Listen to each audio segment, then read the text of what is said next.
ಆಗಲಿ, ಒಳ್ಳೇದಾಗಲಿ ಅವ್ರಿಗೆ. ಯಡಿಯೂರಪ್ಪನವ್ರಿಗೆ ಅವರೊಬ್ಬ ಹೋರಾಟಗಾರರು, ಭಾಳ ಕೆಳ ಹಂತದಿಂದ ಇಲ್ಲಿವರೆಗೆ ಬಂದಿದ್ದಾರೆ.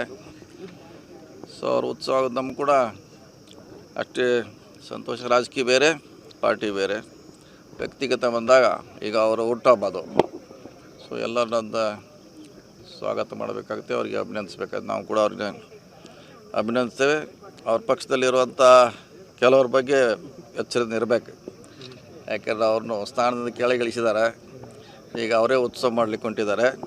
ಅವರು ಮುಂದಿನ ದಿನಗಳಲ್ಲಿ ಅವರ ವಿಜೇಂದ್ರ ಭಾಳ ಹುಷಾರಾಗಿ ಹೆಜ್ಜಿಟ್ರೆ ಅವರು ಯಶಸ್ವಿ ಆಗ್ತಾರೆ. ಅಷ್ಟೇ ಅವ್ರಿಗೆ ವಿನಂತಿ.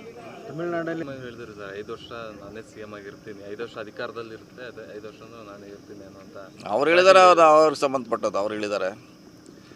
ಸೊ ಅದು CM ಅವ್ರಿಗೆ ಅನಿಸ್ತದೆ ಅಷ್ಟೇ. ಅವ್ರ ಲೆವೆಲ್ ಹೇಳಿದ್ದಾರೆ. ಅಂದ್ರೆ ನಾವು ಪ್ರತಿಕ್ರಿಯೆ ಕೊಡ್ಲಿಕ್ಕೆ ಆಗೋಲ್ಲ. ಯಾಕಂದರೆ ಇವಾಗ ಕುರ್ಚಿ ಕಿತ್ತಾಟ ಸಾಕಷ್ಟು ನಡೀತಿದೆ ಸರ್. ಇದೆ, ಗೊಂದಲ ಇದೆ. ಬಗೆಹರಿಸಲಿಕ್ಕೆ ಶಾರ್ಟ್ಲಿ ಸಭೆ ಆಗ್ಬೋದು ಡೆಲ್ಲಿಯಲ್ಲಿ. ನಾವು ನಿರೀಕ್ಷೆಯಲ್ಲಿ ಇದ್ರೆ ಬೇಗ ಆಗ್ಬೇಕಂತ. ಪಂಚರಾಜ್ಯ ಚುನಾವಣೆ ನಂತರ ಆಗುತ್ತೆ ಅಂತ ಅದೇ ಗೊತ್ತಿಲ್ಲ, ಯಾರು ಆಗ್ತಾರೆ ಬಿಡ್ತಾರೆ, ಅದು ವಿಷಯ ಬೇರೆ. ಗೊಂದಲ ಬಗೆಹರ್ಬೇಕಂತ ಅಷ್ಟೇ ನಮ್ಮ ರಿಕ್ವೆಸ್ಟ್. ಖರ್ಗೆ ಅವ್ರ ಹೆಸರು ಮುನ್ನೆಲೆಗೆ ಬರ್ತಾ ಇದೆ, ಅದ್ರ ಬಗ್ಗೆ ಗೊತ್ತಿಲ್ಲ.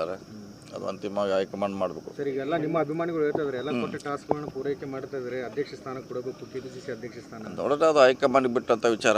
ಕಾದು ನೋಡೋಣ, ಇನ್ನೂ ಟೈಮ್ ಇದೆ ಅದಕ್ಕೆ. ಯಾಕಂದರೆ ಇನ್ನು 2 ವರ್ಷ ಚುನಾವಣೆ ಉಳಿತು. ಅಹಿಂದ ಮತಗಳನ್ನು ಕ್ರೋಢೀಕರಿಸೋದು ಬಹಳ ಅಗತ್ಯ ಇದೆ. ಹೀಗಾಗಿ ನಾಯಕತ್ವವನ್ನು ಕೊಡಬೇಕು ನಿಮಗೆ KPCC ಅಧ್ಯಕ್ಷ ಸ್ಥಾನ ಅನ್ನೋದೊಂದು. ವೇಟ್ ಮಾಡೋಣ, ಅದು ಗಮನಿಸಿದೆ ಹೈಕಮಾಂಡು ಯಾರು ಏನು ಕೊಡ್ಬೇಕಂತ. ಸೊ ಕಾದು ನೋಡೋಣ. ಓಕೆ.